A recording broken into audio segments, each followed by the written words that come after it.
آئیے اب اس کی مشق حل کر لیتے ہیں۔ نئے الفاظ۔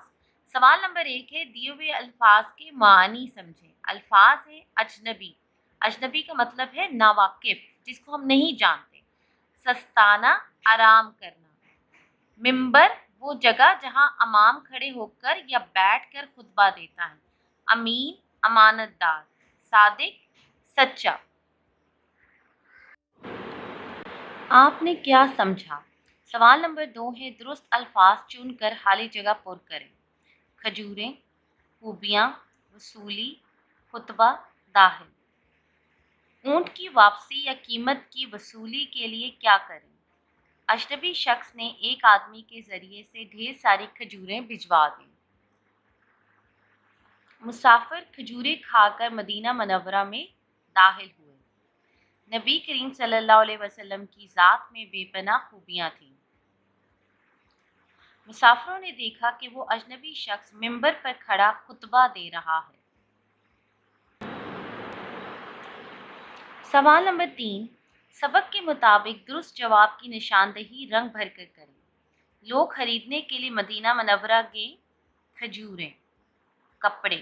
درست جواب ہے کھجوریں۔ لوگوں کے پاس اونٹ تھا۔ خاکی، سرخ۔ لوگوں کے پاس سرخ اونٹ تھا۔ مدینہ منورہ میں کھجوروں کی ہوتی تھی کثرت، قلت۔ مدینہ منورہ میں کھجوروں کی کثرت ہوتی تھی۔ اجنبی شخص اونٹ کی مہار پکڑ کر چلا گیا۔ مکہ مکرمہ میں، مدینہ منورہ میں۔ اجنبی شخص اونٹ کی مہار پکڑ کر مدینہ منورہ چلا گیا۔ سوال نمبر 4 ہے دیے ہوئے سوالوں کے جواب لکھیں۔ الف، مکہ مکرمہ کے لوگ نبی کریم صلی اللہ علیہ وسلم کو صادق اور امین کیوں کہتے تھے؟ مکہ مکرمہ کے لوگ نبی کریم صلی اللہ علیہ وسلم کو صادق اور امین اس لیے کہتے تھے کیونکہ آپ صلی اللہ علیہ وسلم ہمیشہ سچ بولتے اور لوگوں کی امانتوں کی حفاظت کرتے تھے۔ سوال نمبر ب ہے نبی کریم صلی اللہ علیہ وسلم نے کس چیز کو ایمان کی شرط قرار دیا ہے؟ جواب ہے اس کا آپ صلی اللہ علیہ وسلم نے آپ صلی اللہ علیہ وسلم نے امانت داری کو ایمان کی شرط قرار دیا ہے۔ سوال نمبر ج ہے اجنبی شخص نے اونٹ دیکھ کر مسافروں سے کیا پوچھا اور انہوں نے کیا جواب دیا؟ اجنبی شخص نے پوچھا کیا یہ اونٹ آپ مجھے بیچو گے؟ مسافر نے جواب دیا کہ اگر وہ انہیں اتنی مقدار میں کھجوریں دیں تو وہ بدلے میں اسے اونٹ دے دیں گے۔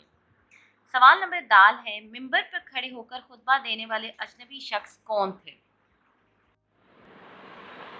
اس کا جواب ہے ممبر پر کھڑے ہو کر خطبہ دینے والے اجنبی شخص حضرت محمد صلی اللہ علیہ وسلم تھے۔ سوال نمبر ہے دیانتداری کے 2 فائدے لکھیں۔ جواب ہے دیانتدار شخص کی ہر کوئی عزت کرتا ہے۔ دوسرا، دیانتدار دنیا اور آخرت میں کامیاب ہوتا ہے۔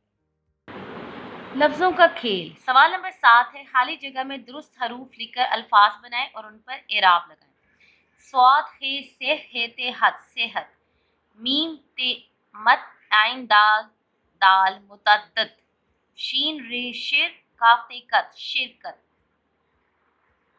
ت کاف تک میم یہ لام تکمیل، میم جیم مج میم و مو مجموع عین ہ ہا مجموعہ، عین زی چھوٹی زی عزیز۔ قواعد سیکھیں۔ استفہامیہ جملے۔ یہ طرز جملے غور سے پڑھیں۔ یہ قلم کس کا ہے؟ دروازے پر کون ہے؟ ان جملوں میں کوئی بات یا سوال پوچھا گیا ہے۔ وہ جملے جن میں کوئی بات یا سوال پوچھا جائے استفہامیہ جملے کہلاتے ہیں۔ ان جملوں میں حروف استفہام کیا، کیوں، کہاں، کون، کب وغیرہ کا استعمال کیا جاتا ہے اور جملے کے آخر میں سوالیہ نشان لگایا جاتا ہے۔ سوال نمبر 8 ہے دی ہوئی تصویر سے متعلق سادہ جملے کاپی میں لکھیں اور پھر انہیں استفہامیہ جملے میں تبدیل کریں۔ عزیز طلبہ، جیسے کہ آپ اس تصویر میں دیکھ سکتے ہیں کہ یہاں پر ہمیں دیا گیا ہے ابو جان، دادا جان، دادی جان، امی جان، سارہ اور احمد، اور یہ مختلف کام کر رہے ہیں۔ جیسے احمد کتاب پڑھ رہا ہے، سارہ کتاب میں رنگ کر رہی ہے، ابو جان ٹی وی دیکھ رہے ہیں، دادا جان ابو جان کے ساتھ بیٹھے ہیں، امی جان فون پہ بات کر رہی ہیں، اور دادی جان سلائی کڑھائی کر رہی ہیں۔ تو ہم نے اس کو استفہامیہ جملے بنانا ہے، جیسے کہ آپ کہہ سکتی ہیں کہ ابا جان ٹیلی ویژن میں کیا دیکھ رہے ہیں؟ کون قالین پر بیٹھ کے پڑھ رہا ہے؟ امی جان کیا کر رہی ہیں؟ سارہ کہاں بیٹھی ہوئی ہے؟ دادا جان کس کے ساتھ بیٹھ کر ٹیلی ویژن دیکھ رہے ہیں؟ استفہامیہ جملے میں آپ کون، کیا، کب، کس، کیسے ان الفاظ کا استعمال کرتے ہیں۔ سوال نمبر 9 ہے، دیے ہوئے جملے پڑھیں اور مثال کے مطابق مذکر اسما کے مونث اور مونث اسما کے مذکر لکھ کر خالی جگہ پر کریں۔ مثال، باورچی نے سبزی کاٹی اور باورچن نے کھانا پکایا۔ بادشاہ نے ملکہ کو خوبصورت ہار دیا۔ نانی جان نے اپنے نواسے اور نواسی کو عیدی دی۔ بھائی نے پودے لگائے اور بہن نے انہیں پانی دیا۔